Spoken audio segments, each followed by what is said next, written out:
Hello everyone, मैं आशना चौधरी आप लोगों के सामने खड़ी हूँ अपने एंथ्रोपोलॉजी पेपर 2 के एनालिसिस के साथ। मैं पहले डीकेटी के साथ पेपर 1 का एक डिटेल्ड एनालिसिस कर चुकी हूँ एंथ्रोपोलॉजी का 2022 पेपर का, और अब मैं एक पेपर 2 का डिटेल्ड एनालिसिस करना चाहती हूँ जिसमें मैं आप लोगों को बताऊँगी कि किस किस एरिया से क्वेश्चंस आए हैं, क्वेश्चंस कितने डिफ़िकल्ट थे, वो चैलेंजिंग थे या नहीं थे, और आप कितने ईजिली उन क्वेश्चंस को अटेम्प्ट कर सकते हैं। तो इसके लिए अब मैं अपनी वीडियो शुरू करती हूँ जहाँ पर मेरे पास एंथ्रोपोलॉजी का पेपर 2 है, और ये मैं आप लोगों को वापस से एक बहुत बेसिक चीज़ जो मैंने पिछली वीडियो में आप लोगों को बता दी थी वो शायद मैं कंटिन्यू करना चाहूँगी कि ये पेपर आपका 2 भागों में विभाजित है, section A and section 2, section B. So section A की अगर हम बात करें तो उसमें जो फर्स्ट क्वेश्चन है और सेक्शन बी में जो फर्स्ट क्वेश्चन है वो आपके कंपल्सरी क्वेश्चंस हैं। सेक्शन ए के फर्स्ट क्वेश्चन को 5 सब पार्ट्स में बांटा गया है और सेक्शन बी के फर्स्ट क्वेश्चन को भी 5 सब पार्ट्स में बांटा गया है। फर्दर आपके 6 क्वेश्चंस रह जाते हैं। इन 6 क्वेश्चंस में आपको कोई भी 3 क्वेश्चंस करने होते हैं। However you have to make sure कि ये जो तीनों क्वेश्चन है ये आप सिर्फ एक ही सेक्शन से नहीं करते हैं, ये आपको एक एक क्वेश्चन दोनों सेक्शन से करना होता है, और फिर एक क्वेश्चन जो आपके पास लास्ट होता है वो आप दोनों में से किसी भी सेक्शन से कर सकते हैं। तो ये आपको चॉइस ज़रूर दी गई है, लेकिन ये काफ़ी रिस्ट्रिक्टेड चॉइस है, तो फिर आपके पास बहुत कम इसमें एजेंसी रह जाती है और आप काफ़ी तरह से बंध जाते हैं पेपर को अटेम्प्ट करने के लिए। तो इसलिए आपको एंथ्रोपोलॉजी में या किसी और ऑप्शनल में बहुत ध्यान रखने की ज़रूरत होती है।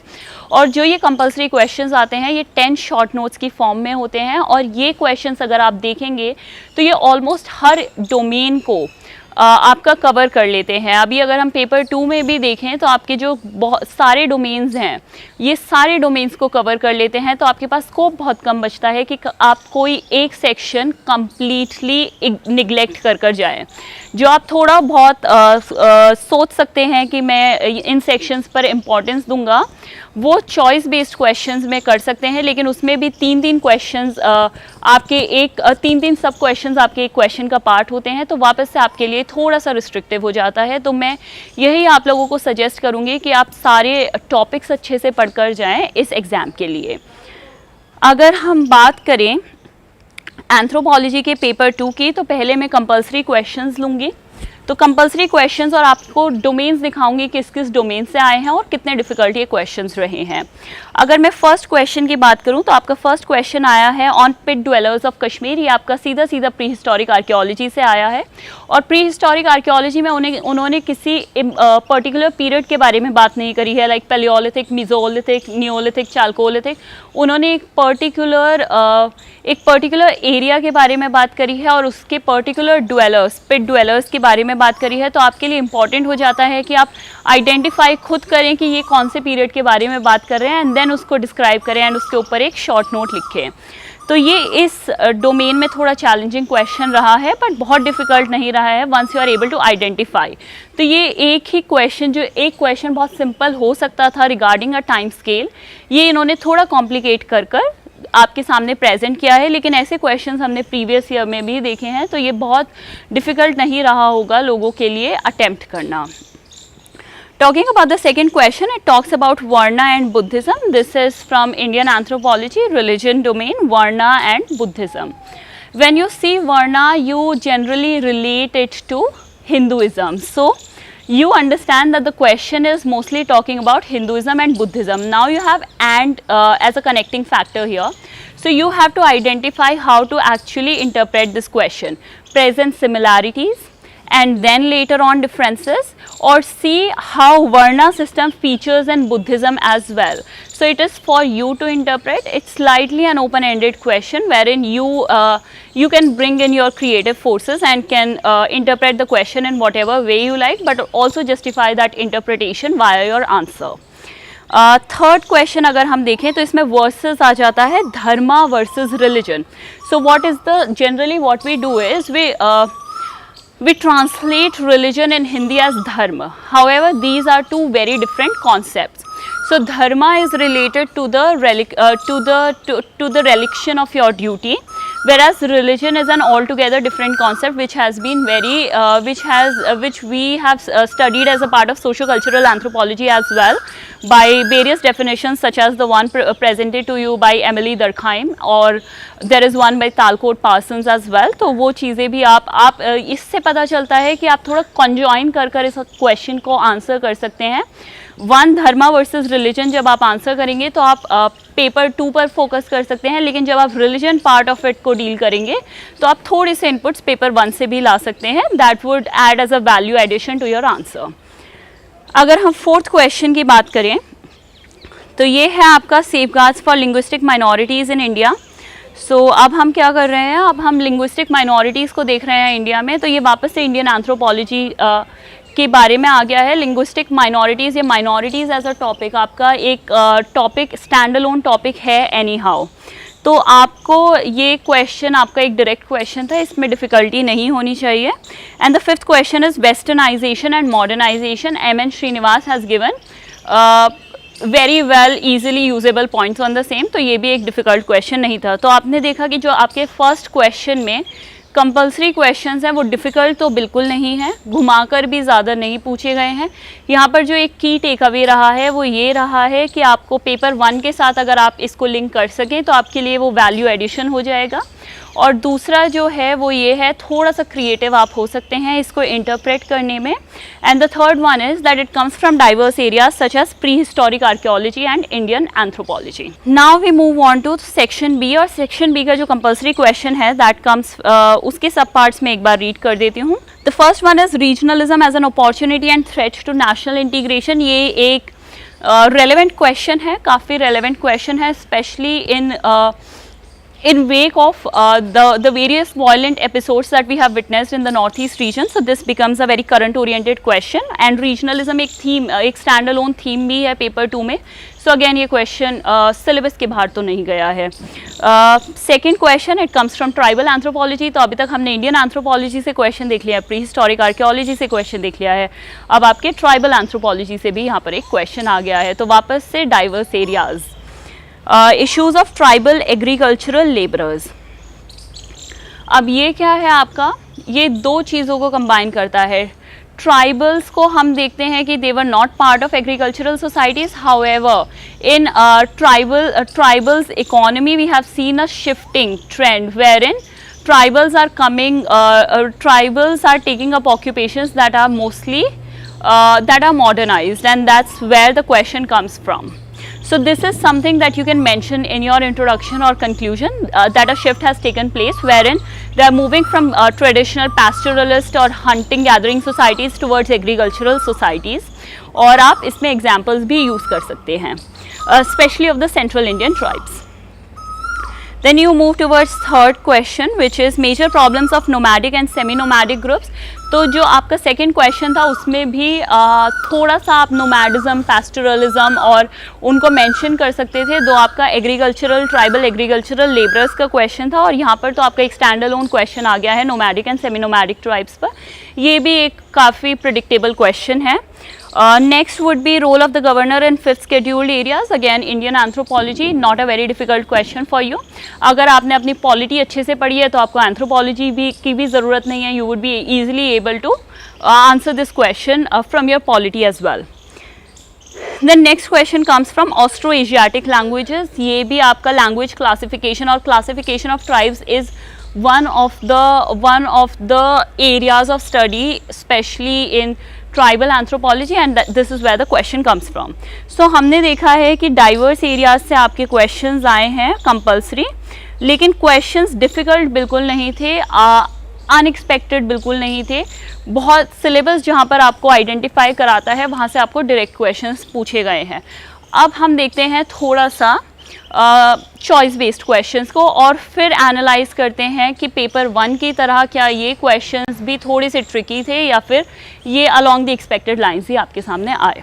अगर आप सेकंड क्वेश्चन में फर्स्ट पार्ट देखते हैं, illustrate the contribution of Iravati Karve to Indian anthropology, make a special mention of her literary contribution. So Iravati Karve, this is not a very difficult question again, because anthropological thinkers and Indian anthropologists एक पूरा section है आपका, I guess unit 4 आपका सिर्फ इसी के बारे में है, and that's where you should have covered Irawati Karve, and that's where the question comes from, direct question. Next one is what are the arguments for excluding Narmada man from Homo erectus category? This is slightly a trick question from when you are talking about this is prehistoric archaeology from the Indian standpoint.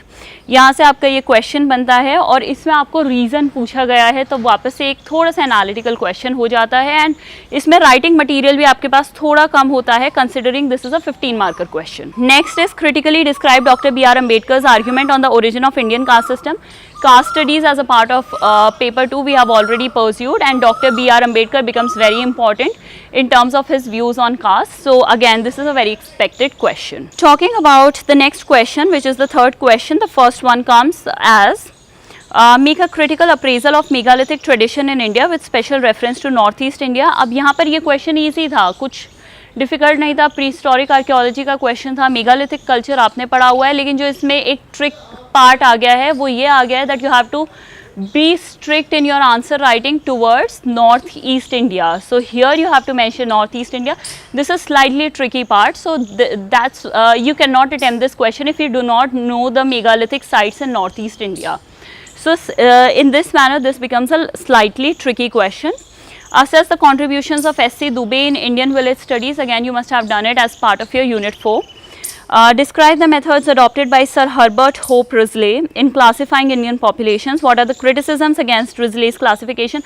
Again, a very straightforward question. You have studied classification of tribes along linguistic lines, along racial lines. So one of the classification along racial lines has been by H.H. Risley. In fact, the classification along racial lines start from H.H. Risley's classification, and here in the question asks you what that classification is and what are the criticisms which has been directly given. If we move to the next one, then there comes a statement, globalization on the one hand has provided opportunities and on the other hand has thrown challenges to Indian villages. Elucidate. So इसमें कुछ difficult नहीं है. Globalization, you know what it is. Anthony Giddens की well provided definition है related to globalization. However, this you have to conjoin with your village studies that comes as a part of paper 2, and you have to answer that question. Not a very difficult question to answer, though brings together various different fields. Next question is describe briefly the proto-history of Gujarat. Discuss the significance of Gujarat proto-history in international trade. This is a very difficult question, because for this you need not only know about the proto-history of Gujarat, but also, so this combines all the temporal scales. This takes history, this takes present and contemporary times, and the conclusion should be a forward-looking conclusion as well. So this is a question that that requires you to have an in-depth knowledge of the proto-history of Gujarat. So this is something I knew I could not attempt, so I left it. I found it particularly very challenging for myself. Another one would be critically examine indigenization of Christianity in India, and here you can actually talk about how caste system has penetrated into Christianity in India, and how Christianity in India has the history of taking roots of Christianity in India, how the religion itself, how there are various changes in the practice of the religion by various tribes that have been converts from some other religion to Christianity. So again, we have studied this kind of these kind of points at various points in paper 2, but the challenge is to bring them together and bring about coherence in your answer writing. अब अगर हम 6th question पर आएँ तो वो होता है discuss the objectives of integrated tribal development projects. How far have these objectives been achieved. So यहाँ पर आपको पर्टिकुलरली पता होने चाहिए जो 5-6 ऑब्जेक्टिव्स आपके इंटीग्रेटेड ट्राइबल डेवलपमेंट प्रोजेक्ट्स के थे, और साथ ही साथ आपको फिर आपको एनालिटिकल स्किल्स भी टेस्ट हो रही हैं, because you have to also tell how much have they been realized. So not a very difficult question, but yes, you should have known. So another one would be compare the functioning of traditional tribal council with that of Gram Sabha under PISA. So again, it combines two things. It combines PISA, which deals with the 5th scheduled areas, and the tribal councils, which deals with mostly 6 scheduled areas. So then again this is kind of converging two different topics. Another question being, explain how British policies impacted the major resources of the tribals. So this is colonialism and its impact on tribals. We have studied this topic, not difficult. Next question, discuss the views of G.S. Ghuri and Verrier Elwin on the approach towards tribal populations. So here isolationism, assimilationism, these are the two approaches that they want you to know. What are the policies of the government of India towards Indian tribal populations? And the policies that the government of India has currently. So ये सब कुछ हमने पढ़ा है, लेकिन अलग अलग part में पढ़ा है, बस उसको साथ लाकर एक आंसर फॉर्म करना है. Discuss the issues and solutions related to scheduled caste and the scheduled tribe populations in India. Another direct question. Explain the social and religious consequences of contact between tribal and non-tribal populations. Contact between tribal and non-tribal populations and how they impact. So this is another area that we have studied far and wide, both as part of paper 1 and paper 2, and there is so much to write about here. So again, a very expected question. Compare the nature of tribal movements between northeast and central India. Briefly mention the current status of existing tribal movements in these areas. Herein you need to know the movements in central India, movements in northeast India, and your analytical approach in terms of the comparison between the two.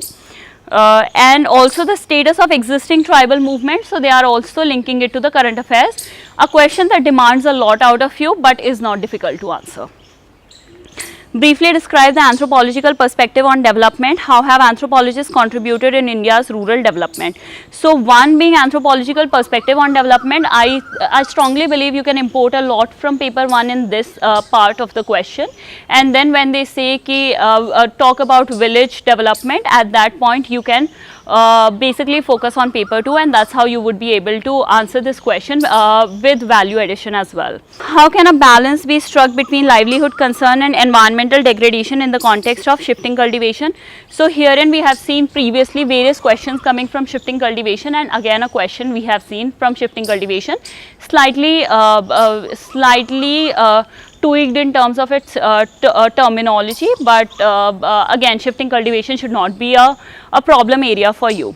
So we have seen, like paper 1, it covers the various fields, however needs to be answered in a comprehensive manner, and analytical skills are very important for you to answer this paper. It was not very difficult, and you could have easily answered. So this was my analysis of paper 2 of anthropology. I hope that my previous analysis of paper 1 combined with this analysis of paper 2 helps you in your optional, and all the best to all of those who have anthropology as their optional, and I really believe that you will benefit out of this detailed analysis of mine that I did for DKT. Further अगर आप लोगों को कोई भी guidance चाहिए होगी तो at times मैं आपको provide कराती रहूँगी अपने Telegram channel पर और साथ ही साथ अपने Instagram handle पर. मेरा Instagram है ashna.chaudhary.79 और Telegram channel भी ashna chaudhary 79 से के नाम से है. आप लोग देख सकते हैं उसको, और मैं आशा करती हूँ कि मैं आपको हेल्प कर पाऊँ वाया दीज मीडियम्स और रेगुलरली. Thank you.